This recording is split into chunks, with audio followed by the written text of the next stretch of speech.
Hey everyone, welcome back to the channel. In today's video, we are diving into a quick and thorough revision session for NEET Biology, specifically chapter Cell the Unit of Life from class 11. Whether you are brushing up before the exam or just revisiting key topics, this video is designed to help you ace your NEET prep. So let's get started.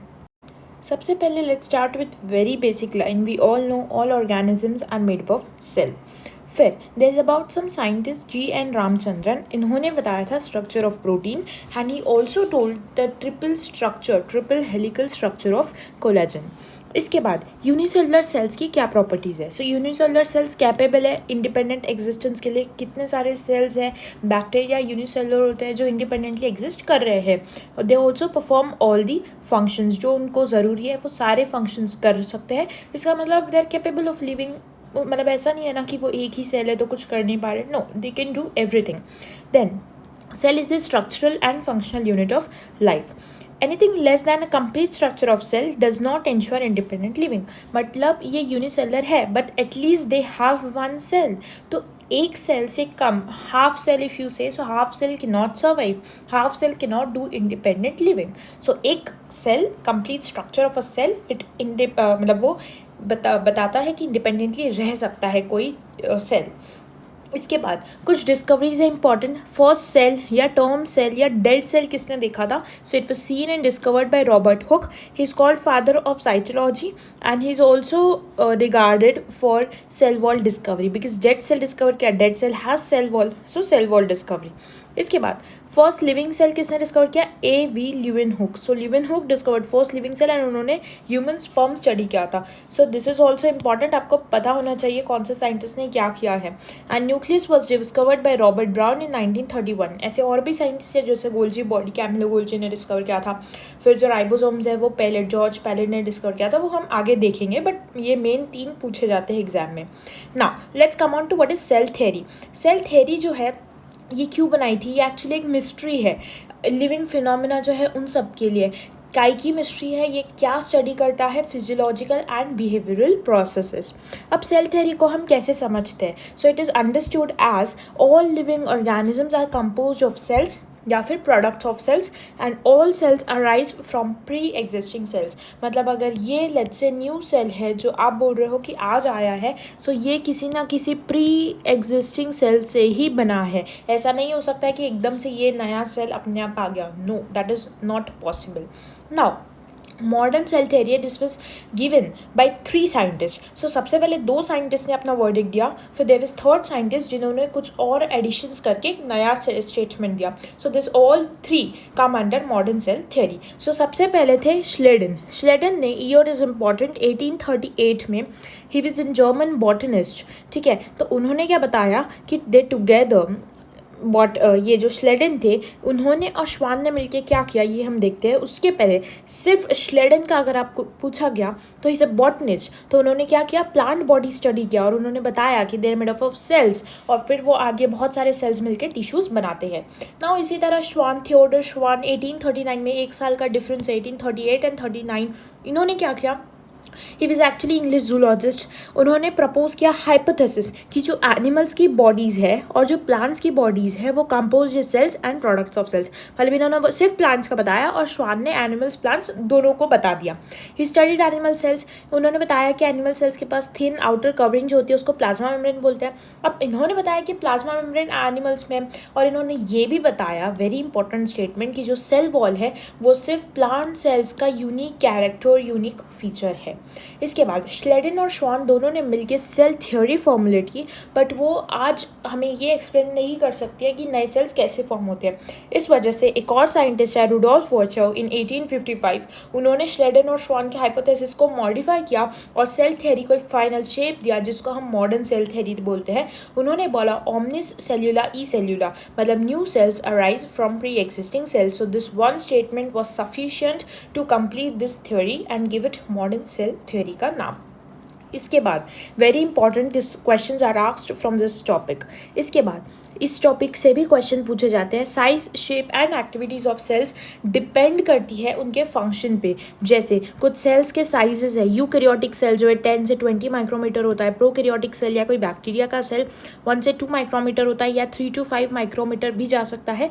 अगर आपको दोनों options रहे ऐसा होगा नहीं, because आपको जो diagram है, जैसे ये जो डायग्राम है इसमें मैं प्रोकैरियोटिक सेल अगर आपको बताऊँ टिपिकल बैक्टीरिया, सो 1 से 2 माइक्रोमीटर दिया है, बट जो थ्योरी है वो अगर आप पढ़ोगे तो उसमें आपको 3 to 5 माइक्रोमीटर लिखा है। सो ऐसे कन्फ्यूजिंग ऑप्शन नहीं दे सकते हैं, but they can give you 1 to 5 micrometre. So हमें पता होना चाहिए 1 से 5 के बीच में कुछ भी हो सकता है depending on different bacteria.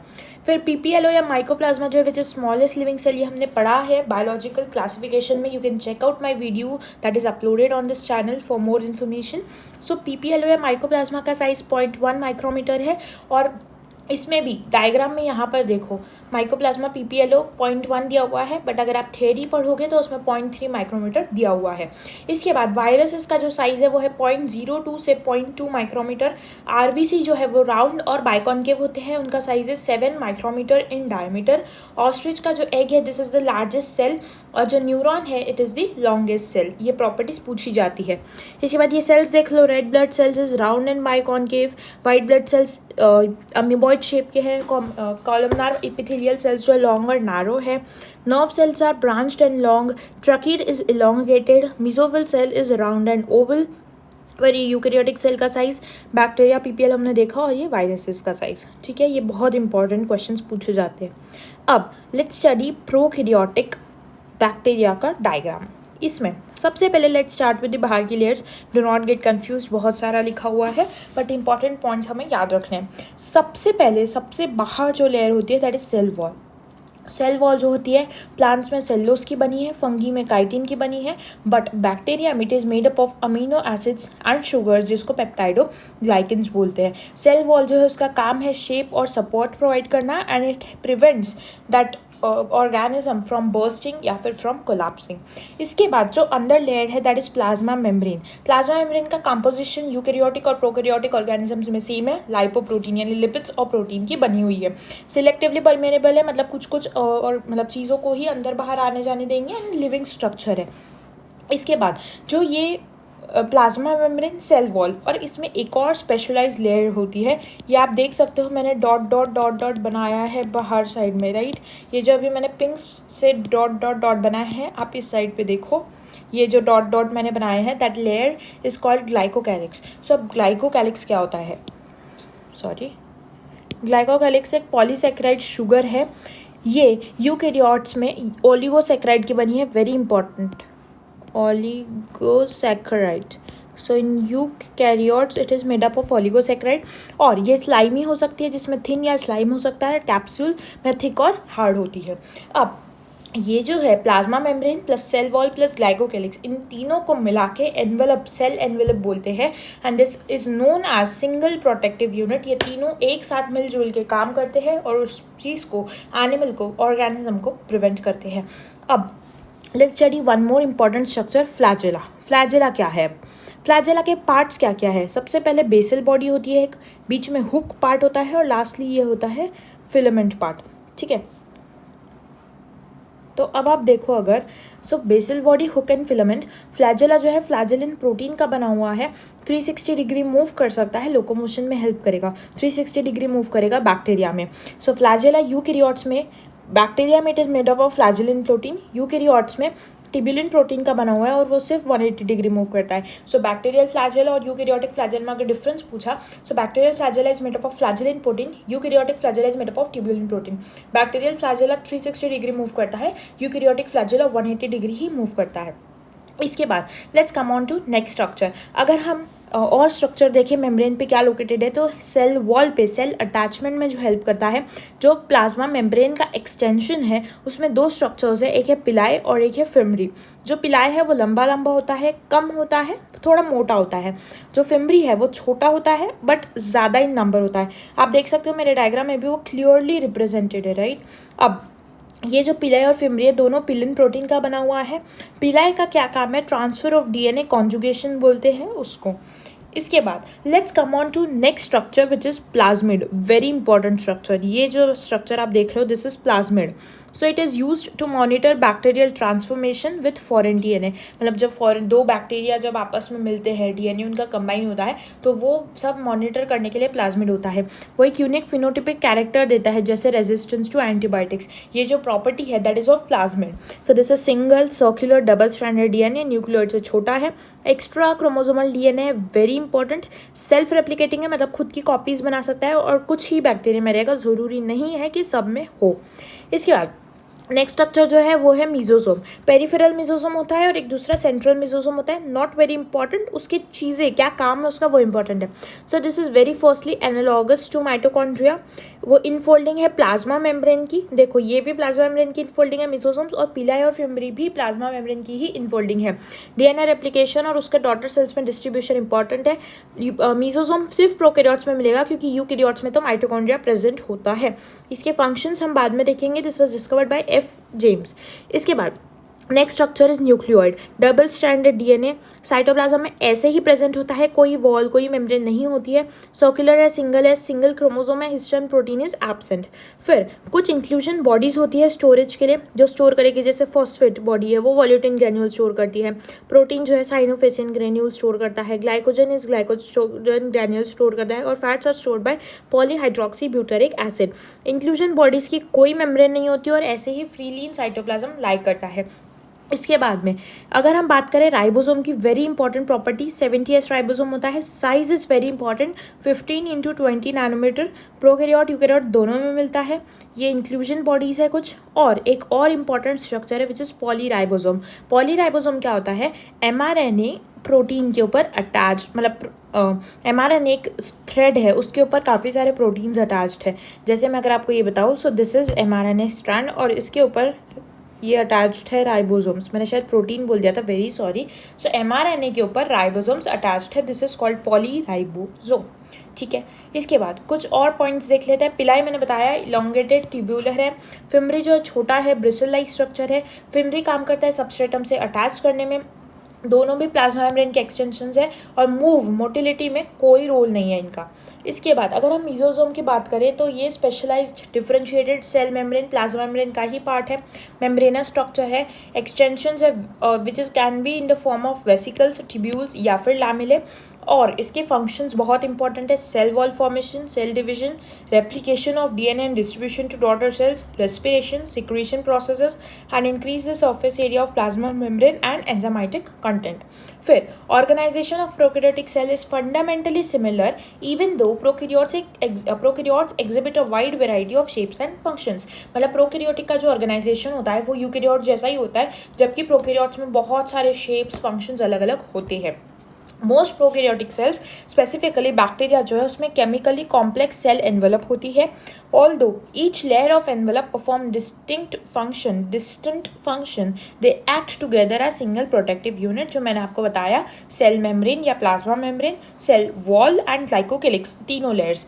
ग्लाइकोकेलिक्स differ होता है in composition and thickness among different bacteria, very important point. इसके बाद let's start with difference in prokaryotes and eukaryotic. So prokaryotes में क्या एग्जाम्पल है? बैक्टीरिया है, ब्लू ग्रीन एल्गी है, माइकोप्लाज्मा है, पीपीएलओ है। True nucleus is present in eukaryote, nuclear membrane and nucleolus they are present in eukaryotic. Prokaryotic में membrane bound nucleus ही absent होता है। Histones are present in eukaryotic. Membrane bound organelles eukaryotic में तो सारे absent है, prokaryotic में absent है एक्सेप्ट क्रोमैटोफोर्स जो ब्लू ग्रीन एल्गी में होता है। सेल वॉल प्रोकैरियोटिक में पेप्टाइडोग्लाइकन या म्यूरिन की है। यूकैरियोट्स में it is made of cellulose और काइटिन। फ्लैजेला यहाँ पर फ्लैजेलिन प्रोटीन का है, यूकैरियोट्स में ट्यूबुलिन प्रोटीन का है। ट्रू वैक्यूल, सब प्रोकैरियोट्स में गैस वैक्यूल प्रेजेंट है, blue green algae, purple sulphur bacteria, green sulphur bacteria में। एंड यूकैरियोटिक में भी कुछ वैक्यूल्स प्रेजेंट होते हैं स्पेसिफिकली इन प्लांट सेल। ठीक है, इसके बाद साइटोप्लाज्म क्या है? साइटोप्लाज्म एक सेमी फ्लूइड मैट्रिक्स है। It's a main arena of cellular activities, very important point पूछा जाता है कई बार एग्जाम में, which is a main arena of cellular activities. So cytoplasm, because जो एक्टिविटीज़ होनी है वो साइटोप्लाज्म में होती है मेजरली। बहुत सारे सेल रिएक्शंस है जो साइटोप्लाज्म में ही होते हैं ताकि सेल को लिविंग स्टेट में रख सके। इसके बाद कुछ प्रोकैरियोट्स जैसे साइनोबैक्टीरिया है, उसमें कुछ मेम्ब्रेनस एक्सटेंशंस होते हैं साइटोप्लाज्म के अंदर, जिसको क्रोमैटोफोर्स बोलते हैं, जो मैंने आपको बताया, which contain some pigments.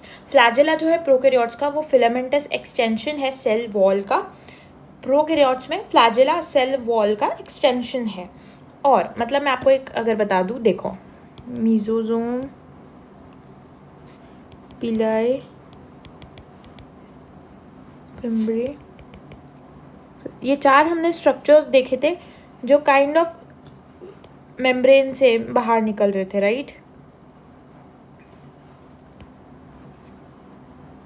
So mesosome, पिला एंड फिब्री, ये जो है ये प्लाज्मा मेम्ब्रेन या सेल मेम्ब्रेन के एक्सटेंशंस है, और जो फ्लैजेला है वो सेल वॉल का एक्सटेंशंस है। ये डिफरेंस याद होना चाहिए। बैक्टीरिया में एक range of number and arrangement of flagella, अलग अलग टाइप के फ्लैजेला दिखते हैं। अब फिम्ब्री का क्या काम है? Fimbriae is use to attach bacteria to the rocks in streams and also to host tissues. Prokaryotes में जो राइबोसोम्स है वो एसोसिएटेड है प्लाज्मा मेम्ब्रेन के साथ, ठीक है। तो राइबोसोम्स भी प्लाज्मा मेम्ब्रेन से ही एसोसिएटेड है, तो मैं इसको भी यहाँ पर लिख देती हूँ। इसके बाद गैस वैक्यूल्स जो है blue green अलगी, purple sulphur bacteria, green sulphur bacteria में मिलते हैं। यूकैरियोटिक सेल्स जो है उनमें वैरायटी है कॉम्प्लेक्स लोकोमोटरी और साइटोस्केलेटल स्ट्रक्चर्स की। तो एक बार आप ये पॉइंट्स ध्यान से देख लो कि कौन सा स्ट्रक्चर प्लाज्मा मेम्ब्रेन से आ रहा है एंड कौन सा सेल वॉल से आ रहा है, ठीक है। इसके बाद let's study difference between plant cell and animal cell. तो cell wall, middle lamella, plasmodesmata, ये सब प्लांट सेल में प्रेजेंट है। प्लास्टिड्स प्लांट सेल में, plastids are also called chloroplast. इसके बाद sap vacuole present in plant cell. Lysosomes जो है प्लांट सेल में रेयर या एब्सेंट होते हैं, एनिमल सेल्स में प्रेजेंट है। Glyoxysomes are present in plant cells. Spherosomes are present in plant sales. Centrosome जो है जिसमें membrane absent, it's a membrane less structure, it's present in animal cell only. अब एक बार आप ध्यान से स्ट्रक्चर डायग्राम देख लो, ये प्लांट सेल का डायग्राम है। स्पेसिफिकली क्लोरोप्लास्ट इंपॉर्टेंट है इसमें पार्ट, पेरोक्सीसोम है। उसके बाद प्लाज्मोडेस्माटा स्ट्रक्चर्स इंपॉर्टेंट है। माइक्रोट्यूब्यूल स्ट्रक्चर है। वेक्यूल बहुत बड़ा है, आप देखो मेजॉरिटी पार्ट वेक्यूल ने ही ऑक्यूपाई कर लिया है, ठीक है। इसके बाद ये एनिमल सेल का डायग्राम है, इसमें आप देखो कुछ माइक्रोविलाई स्ट्रक्चर्स है, पेरोक्सीसोम्स हैं, और बाकी चीज़ें तो नॉर्मल ये जो होती है एक सेल में, ठीक है। All right, now let's study cell membrane के बारे में थोड़ा सा। अब सेल मेम्ब्रेन किस चीज़ की बनी है? It is made up of carbohydrates and lipoproteins, selectively permeable है कुछ मॉलिक्यूल्स के लिए। अब इसमें क्या कॉम्पोनेंट्स होते हैं सेल मेम्ब्रेन में? लिपिड्स होते हैं, प्रोटीन्स होते हैं और कार्बोहाइड्रेट्स होते हैं। अब जो लिपिड्स है उनका लेटरल और फ्लिप फ्लॉप मूवमेंट होता है, उसमें कोलेस्ट्रॉल होता है for providing stability, and phospholipid होता है, मेनली लेसिथिन होता है। अगर मैं बात करूँ प्रोटीन्स की, सो प्रोटीन्स में सिर्फ लेटरल मूवमेंट होता है। It is on the basis of ease of extraction, मतलब अगर बाहर है तो एक्सट्रिंसिक या पेरिफेरल 30% होता है, उसको हम जल्दी से निकाल सकते हैं। ईज ऑफ एक्सट्रैक्शन ईजी है। It's present on both the surface, both the layers, ऊपर का लेयर नीचे का लेयर, दोनों साइड पे एक्सट्रिंसिक प्रोटीन्स प्रेजेंट होंगे। बट अगर हम इंट्रिंसिक या इंटीग्रल प्रोटीन्स की बात करें तो मेजरली यही होते हैं। 70% पार्शियल या टोटली एम्बेडेड होते हैं लिपिड बायलेयर के अंदर। जो लिपिड्स है और प्रोटीन्स है ये फ्लूइडिटी प्रोवाइड करते हैं, मतलब जो मूवमेंट होता है सेल मेम्ब्रेन में, प्लाज्मा मेम्ब्रेन में, उसमें इनका रोल होता है। उसके बाद ये जो लिपिड्स और प्रोटीन्स है वेरी करते हैं cell type to cell type. अगर मैं बात करूँ आरबीसी की, वेरी इंपॉर्टेंट क्वेश्चन, 40% लिपिड्स है एंड 52% प्रोटीन्स है। इसको आप कैसे याद रख सकते हो? मैं एल को ऐसे लिख रही हूँ और फिर मैं इसमें एक डंडी कर रही हूँ, so this becomes 4। So 40% lipid, 52% proteins. अब अगर मैं बात करूँ एक लिपिड मॉलिक्यूल की, वो कैसा होता है? सो उसमें 2 पार्ट्स होते हैं। एक होता है हेड विच इज़ पोलर या हाइड्रोफिलिक, मतलब पानी अच्छा लगता है उसको। एक पार्ट होता है tail which is made up of saturated hydrocarbons, and वो नॉन पोलर होता है या हाइड्रोफोबिक होता है, मतलब पानी डालोगे तो वो जाने ही नहीं देगा बिल्कुल उस लेयर के थ्रू। इसके बाद कार्बोहाइड्रेट्स होते हैं, ग्लाइकोकैलिक्स जैसा ही रोल प्ले करते हैं। ये सिर्फ बाहर के सर्फेस पे होंगे और ग्लाइकोप्रोटीन और ग्लाइकोलिपिड दोनों के बन सकते हैं। इसके बाद अगर मैं बात करूँ फ्लूइड नेचर ऑफ मेम्ब्रेन की, तो उसका क्या क्या काम है, वो किस किस चीज़ों के लिए इंपॉर्टेंट है? It's important for cell growth, for formation of intercellular junctions, for secretion, for endocytosis and for cell division. इसके बाद एक चीज़ है quasi fluid nature of lipid, इससे क्या होता है? So this enables lateral movement of proteins within the overall bilayer, और ये जो एबिलिटी है to move within the membrane, this is measured as fluidity. Very important line, questions directly पूछे जाते हैं। इसके बाद ये डायग्राम देख लो, इंपॉर्टेंट है, कई बार लेबलिंग्स पूछी जाती है ABCD देके। So this is sugar molecule, ये पेरिफेरल प्रोटीन है। This is integral protein, phospholipid bilayer है, एंड दिस इज येलो वाले cholesterol molecules. Fluid mosaic nature was given by Singer and Nicolson, scientist के नाम भी इंपॉर्टेंट है। फिर न्यूट्रल सॉल्यूट्स जो है वो अक्रॉस द मेम्ब्रेन मूव कर सकते हैं, but they would move by simple diffusion. Water जो है वो भी डिफ्यूजन से मूव करता है। कुछ पोलर मॉलिक्यूल्स जो है उनके लिए कैरियर प्रोटीन्स लगता है, some polar molecules require carrier proteins, तो उनका ट्रांसपोर्ट फैसिलिटेटेड डिफ्यूजन से होता है। और कुछ आयंस, कुछ मॉलिक्यूल्स होते हैं जो एक्टिव ट्रांसपोर्ट से, मतलब लो कॉन्सेंट्रेशन से हाई कॉन्सेंट्रेशन जाते हैं, सोडियम पोटाशियम पंप के थ्रू जैसे, so they would require active transport. इसके बाद अगर मैं बात करूँ सेल वॉल की, सो सेल वॉल में बहुत इंपॉर्टेंट ये तीनों है। Plant cell wall is composed of cellulose, hemicellulose, pectin and protein also. algal cell wall is made up of cellulose, galactins, mannins, minerals like CaCO3, and fungal cell wall is made up of chitin and polysaccharide. Now if I tell you the diagram of cell wall, क्या parts होते हैं इसमें? So सबसे पहले होती है ये primary cell wall। अब ये कैसे बनती है? This forms with the help of middle lamella। क्या होता है एक्चुअली, दो सेल्स है, उनके दोनों के मिडिल लैमेला कंबाइन हो जाते हैं। This is made up of specifically calcium pectate, इसमें थोड़ा सा मैग्नीशियम पेक्टेट भी होता है, बट मेजर पार्ट पूछा तो कैल्शियम पेक्टेट ही आएगा।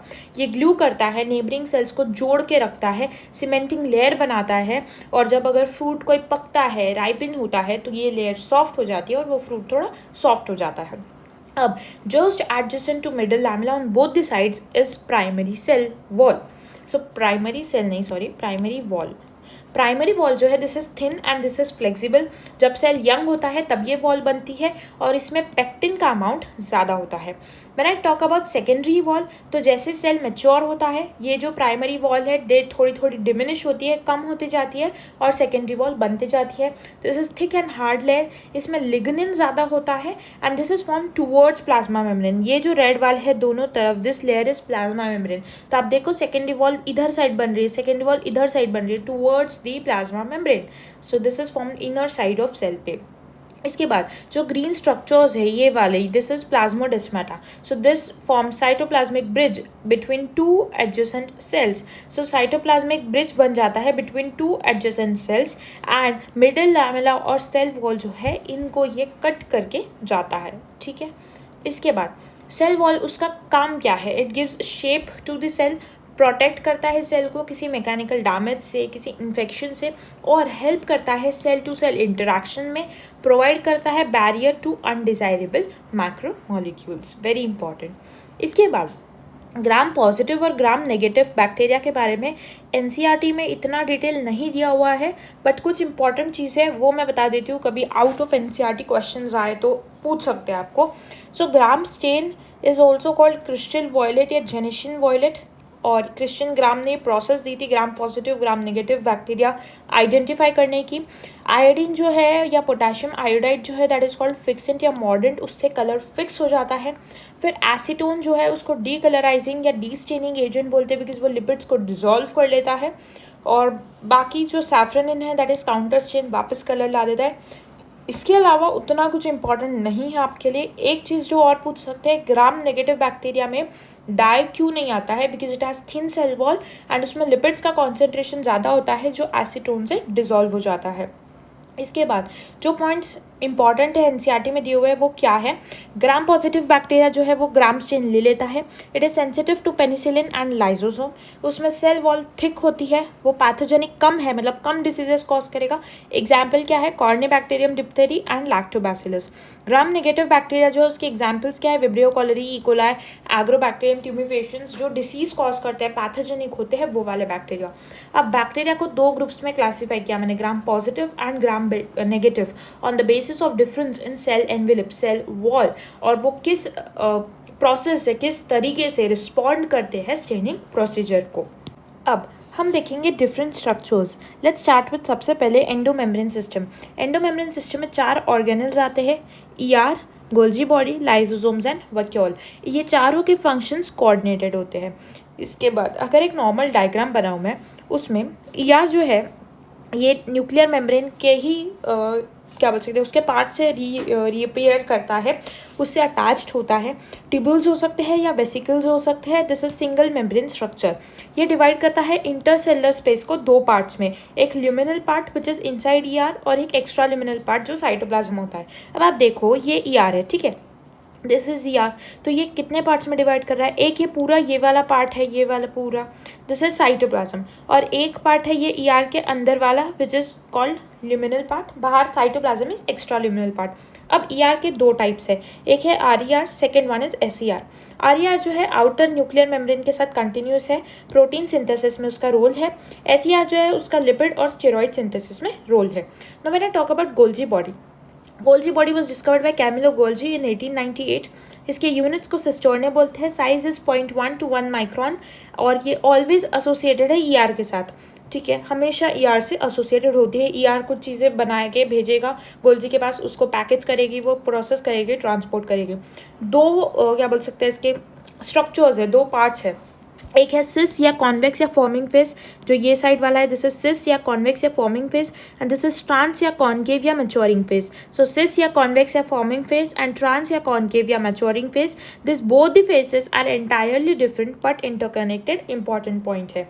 अब अगर आपको गोल्जी के फंक्शंस पूछे गए, सो गोल्जी ईआर के साथ क्लोज एसोसिएशन में हमने ऑलरेडी देखा। इसकी ट्रिक बताती हूँ, gas VLCC. Gas stands for glycolipid and glycoprotein formation. A stands for acrosome of sperm. क्या है ये मैं आपको बताऊंगी। एक स्ट्रक्चर होता है स्पर्म में ऊपर साइड में, वो भी गोल्जी बनाता है। फिर सिक्रीशन, फिर वाइटेलोजेनेसिस यानी yolk synthesis, lysosome formation, cell wall synthesis and cytokinesis in plants. ये एनसीईआरटी का डायग्राम है, इसके यूनिट्स को सिस्टोर्ने बोलते हैं। जो गोल्जी अपैरेटस है वो पैकेजिंग भी करता है मटेरियल्स की, जो या तो इंट्रासेलुलर टारगेट्स में या फिर आउटसाइड द सेल में डिलीवर करने हैं। इसके बाद ये एक एनसीईआरटी का डायग्राम दिया हुआ है एंडोप्लाज्मिक रेटिकुलम का।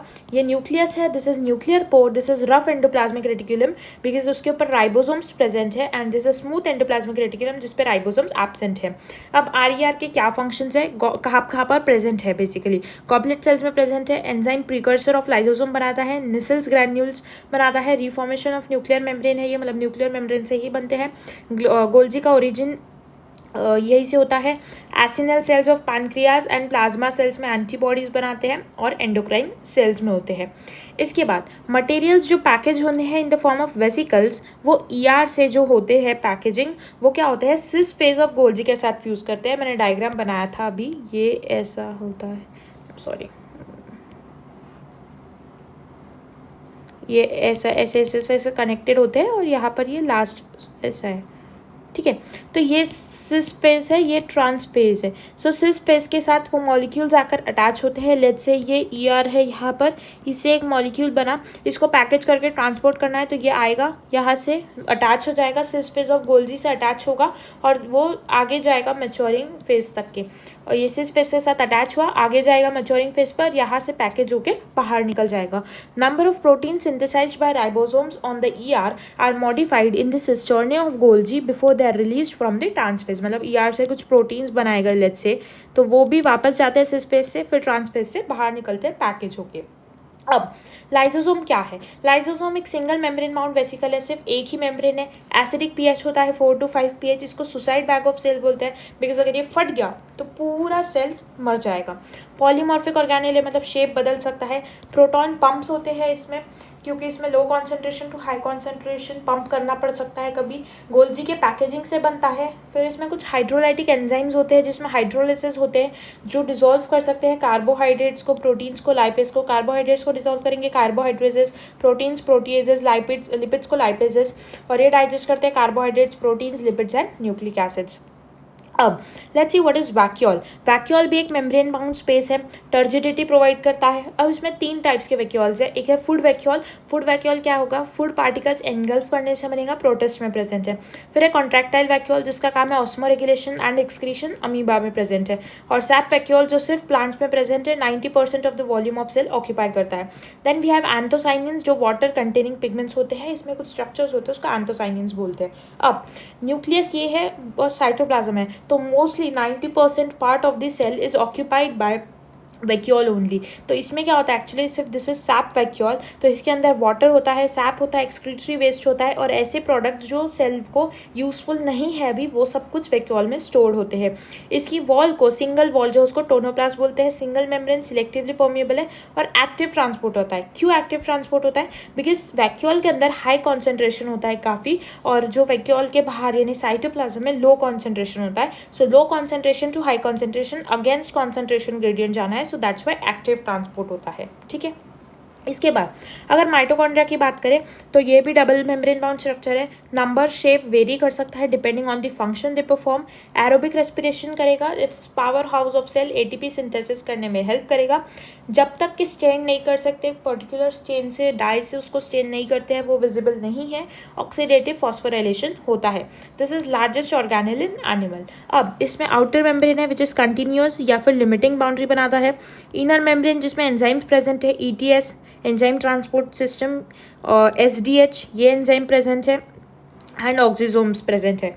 फिर इन दोनों के बीच में स्पेस को इंटर मेम्ब्रेन स्पेस बोलते हैं। फिर जो इनर मेम्ब्रेन है उसमें इनफोल्डिंग्स है जिसको क्रिस्टे बोलते हैं, and increase the surface area. बीच में मैट्रिक्स होता है जिसमें कुछ आरएनए होते हैं, 70s राइबोसोम्स होते हैं, प्रोटीन सिंथेसाइजिंग मशीनरी होती है, लिंक रिएक्शन और क्रेब्स साइकिल्स के एंजाइम प्रेजेंट है except SDH, because SDH is present on the inner membrane. और single circular double stranded DNA भी होता है। This divide by fission, it is semi autonomous organelle, endosymbiont है और sausage या सिलेंड्रिकल शेप है। माइटोकॉन्ड्रिया जो है 1 से 4.1 माइक्रोमीटर लेंथ है इसकी, 0.2 से 1 माइक्रोमीटर डायमीटर है। क्लोरोप्लास्ट की बात करें तो 5 to 10 माइक्रोमीटर इसकी लेंथ है। This is NCERT diagram. Outer membrane comparatively ज़्यादा परमिएबल होती है, उसमें पोरीन्स नाम के ज़्यादा स्ट्रक्चर्स होते हैं। ये फिर इनर मेम्ब्रेन है, मैट्रिक्स है, this is inter membrane space, Crysta है जिसपे ईटीएस के एंजाइम्स हैं। अब नंबर ऑफ माइटोकॉन्ड्रिया जो है वो वेरिएबल है depending on the physiological activity of cell. अगर हम शेप और साइज के टर्म्स में बात करें तो काफ़ी वेरिएबिलिटी दिख जाती है हमको। दो मेम्ब्रेन है depending on own specific enzyme जो उसके पास है, which is associated with mitochondrial function, and mitochondria divide by fission. I hope ये समझ गया होगा। Let's see plastids. अब प्लास्टिड क्या है, ये भी डबल मेम्ब्रेन, दो मेम्ब्रेन स्ट्रक्चर है, सेमी ऑटोनॉमस है, सारे प्लांट्स और यूग्लिनॉइड्स में मिलता है। इसमें on the basis of pigment 3 types है। एक है क्लोरोप्लास्ट जो ग्रीन कलर का होता है, क्लोरोप्लास्ट प्रेजेंट है। थोड़ा सा कैरोटिनॉइड्स और ज़ैंथोफिल है, लाइट को ट्रैप करेगा, फोटोसिंथेसिस में हेल्प करेगा। क्रोमोप्लास्ट जो है इसमें कैरोटिनॉइड्स है, ज़ैंथोफिल है, ये फैट सोल्यूबल पिगमेंट होता है, रेड ऑरेंज येलो कलर का हो सकता है, क्लोरोफिल कम है, और पॉलिनेशन या सीड डिस्पर्सल में हेल्प करेगा बिकॉज कलरफुल है तो इंसेक्ट्स इससे अट्रैक्ट होंगे। Then next we have leucoplast, ये कलरलेस है, शेप्स और साइजेस अलग अलग है, फूड स्टोर कर सकता है जैसे न्यूट्रिएंट स्टोर करेगा। 3 very important, amyloplast starch store करता है जैसे पोटैटो में, अल्यूरोप्लास्ट प्रोटीन स्टोर करता है मेज में, इलायोप्लास्ट फैट्स या लिपिड स्टोर करता है मस्टर्ड या फिर कैस्टर में। इसके बाद मेजॉरिटी ग्रीन होते हैं और मीजोफिल सेल्स में मिलते हैं प्लास्टिड्स। लेंथ शेप की हो सकती है oval, spherical, discoid, ribbon like, कैसे भी हो सकते हैं। Length 5 to 10 micrometre and width 2 to 4 micrometre. एक सेल में एक भी हो सकता है और 20 से 40 पर सेल भी हो सकते हैं मीजोफिल में। इसके बाद ये एनसीईआरटी का डायग्राम है, इसमें outer membrane which is more permeable, inner membrane, दोनों के बीच के स्पेस को पेरीप्लास्टिडियल स्पेस बोलते हैं। फिर बहुत सारे ये स्ट्रक्चर्स मिला के इसको ग्रैनम बोलते हैं, और इंटरग्रैनल थैलाकॉइड है वो which is a pile of thylakoid, मतलब ये देखो ये ऐसे ऐसे जो एक को थैलाकॉइड बोलते हैं और ये पूरा मिला के दिस इज कॉल्ड ग्रैनम। ठीक है, और थैलाकॉइड क्या है, so this is flat membranous sac like structure. दो जैसे ये पूरा ग्राना है और यहाँ पर भी ये ग्राना है, इनको कुछ स्ट्रक्चर कनेक्ट करता है which is called stromal lamellae, flat membranes tubular होता है। उसके बाद बीच में स्ट्रोमा होता है, single circular double stranded DNA, 70s ribosomes है, प्रोटीन सिंथेसाइजिंग मशीनरी है, कार्बोहाइड्रेट सिंथेसाइजिंग एंजाइम्स जैसे रुबिस्को, केल्विन साइकिल, इसके एंजाइम्स भी प्रेजेंट होते हैं। नेक्स्ट लेट्स सी राइबोसोम्स क्या है. सो राइबोसोम्स को प्रोटीन फैक्ट्री बोलते हैं. स्मॉलेस्ट सेल स्ट्रक्चर है. मेम्ब्रेन इज एब्सेंट, मतलब this is no membrane structure, या आप बोल सकते हो membrane less structure. So this is membraneless structure. It's visible under electron microscope. George Palade ने डिस्कवर किया था 1953 में. ग्रेन्युलर स्ट्रक्चर है. पैलेट पार्टिकल्स भी बोलते हैं इनको. मैग्नीशियम आइंस रिक्वायर है सब यूनिट्स ज्वाइन करने के लिए, वेरी इंपॉर्टेंट. प्रोटीन्स और आरआरएनए जो है उसको मिला के न्यूक्लियो प्रोटीन पार्टिकल्स बोलते हैं. इसमें एस जो है, जैसे 70S हो गया, 80S हो गया, ये जो एस है दिस स्टैंड्स फॉर स्वेटबर्ग्स यूनिट. इसको सेडिमेंटेशन कोएफिशिएंट बोलते हैं and this is indirect measure of size and density. फिर 23S और 28S सब यूनिट जो है आरआरएनए की, वो पेप्टिडल ट्रांसफरेज एंजाइम बनाती है. It is also called ribo enzyme. अब प्रोकैरियोटिक राइबोसोम्स होते हैं 70S, इसमें 50S यूनिट और 30S यूनिट होती है. 50S के यूनिट के दो टाइप पार्ट्स है उसमें, 23S and 5S, and 30S consist of 16S. Eukaryotic में 80S आरएनए भी होते हैं, राइबोसोम्स. 80S वाले राइबोसोम्स भी होते हैं और 70S वाले भी होते हैं.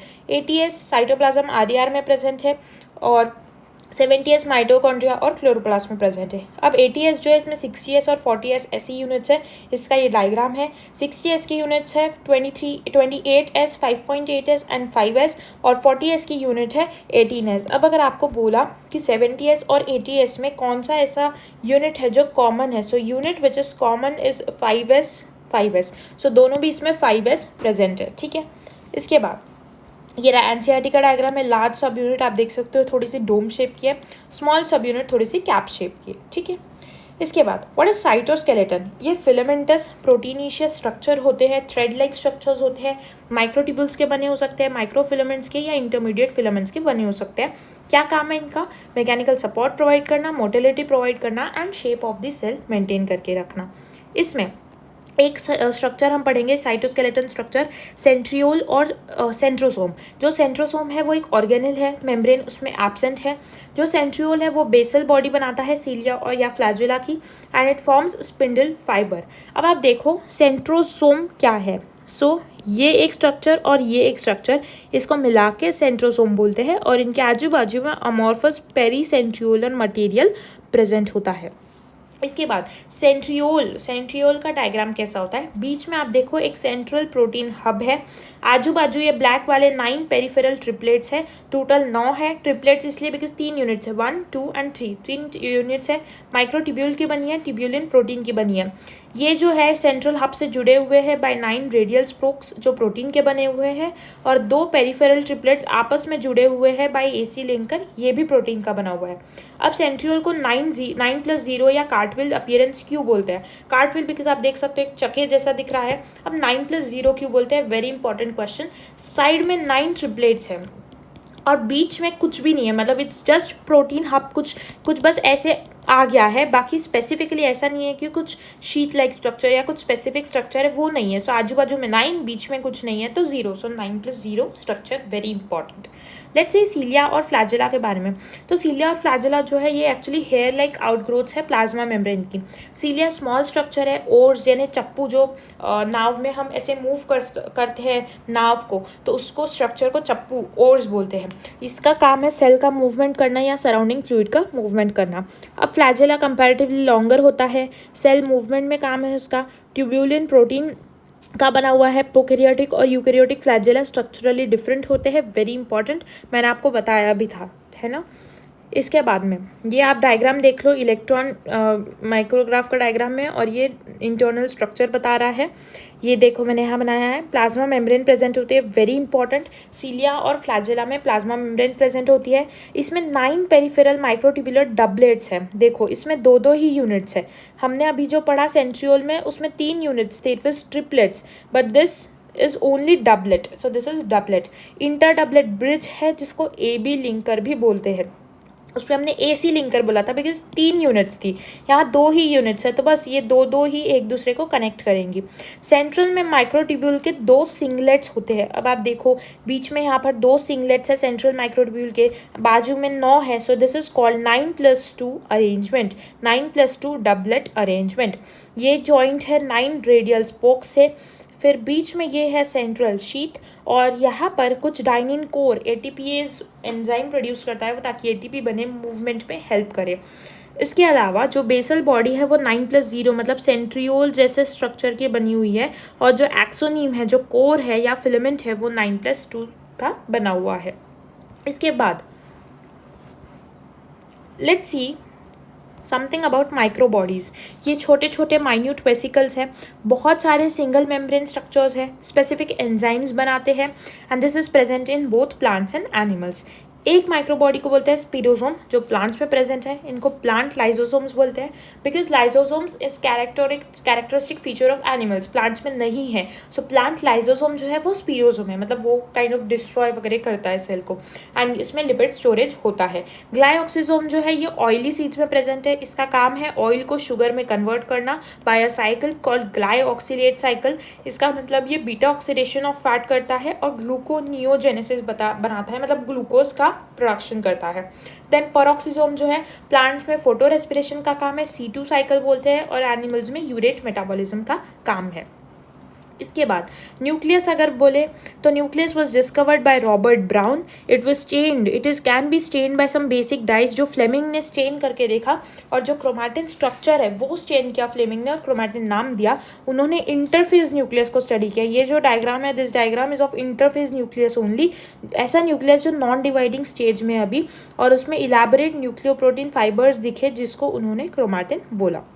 अब न्यूक्लियस का अगर हम डायग्राम देखें तो आउटर मेम्ब्रेन है, जो RER और राइबोसोम्स अटैच्ड होते हैं उसके ऊपर, और इनर मेम्ब्रेन है, दोनों को मिला के न्यूक्लियर एनवेलप बोलते हैं। डबल मेम्ब्रेन स्ट्रक्चर है, बीच में पेरी न्यूक्लियर स्पेस है 10 to 50 नैनोमीटर की। फिर ये जो स्ट्रक्चर्स है, वॉल्स है, उसके बीच बीच में कुछ पोर्स होते हैं विच आर कॉल्ड न्यूक्लियर पोर।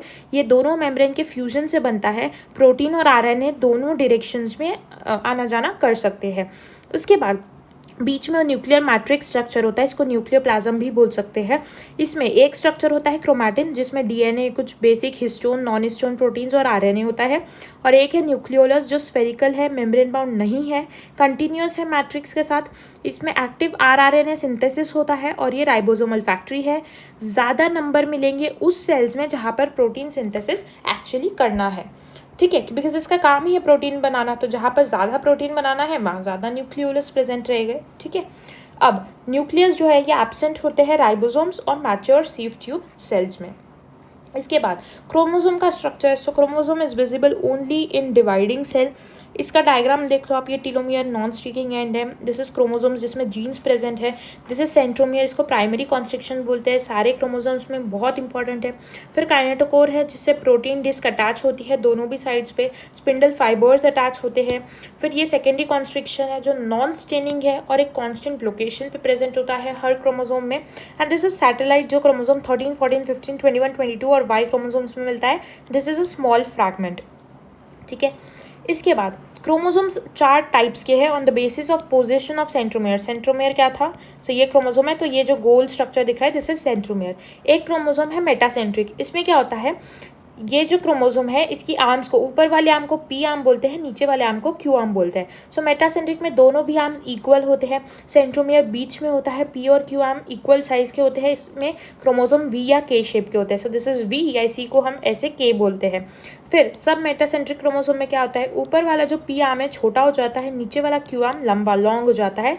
इसमें क्या होता है, सेंट्रोमियर थोड़ा सा सेंटर से दूर शिफ्ट हो जाता है, इस वजह से Q आर्म बड़ा हो जाता है। This is L shaped. कैसे L शेप, देखो मैं अच्छे से बना देती हूँ, ठीक है। सो ये थोड़ा सा आप देखो, अगर ऐसे दिख रहा है, सो इसको हम L शेप्ड बोलते हैं, ठीक है। इसके बाद नेक्स्ट स्ट्रक्चर अगर आप देखो, इसमें क्या हो रहा है, एक्रोसेंट्रिक में P आर्म बहुत छोटा हो गया, Q आर्म बहुत बड़ा हो गया, नियर टू एंड पहुंच गया है, Q आर्म बहुत बड़ा हो गया है, J शेप्ड। अब J शेप्ड कैसा है, देखो ये बहुत छोटा है और ये बहुत बड़ा है। सो इसको ऐसे कंसिडर करते हैं, ऐसे। सो देखो ऐसे वाला J बन रहा है ये, राइट, ऐसे वाला, ठीक है। सो J shape. And what is telocentric, telocentric में टर्मिनल सेंट्रोमियर, मतलब P आर्म गायब हो जाता है, सिर्फ Q आर्म प्रेजेंट है, और इसको I शेप बोलते हैं, बिकॉज आप देखो ऐसा लग रहा है I लिखा है, ठीक है। आई होप आपको ये चैप्टर समझ गया होगा। That wraps up our revision session for today. I hope this video helped reinforce your understanding of this crucial biology chapter. Don't forget to like, share, and subscribe for more revision videos and tips. And if you have any questions or topics you would like me to cover, drop them in the comments below. Keep studying, stay motivated, and all the best. See you in the next video.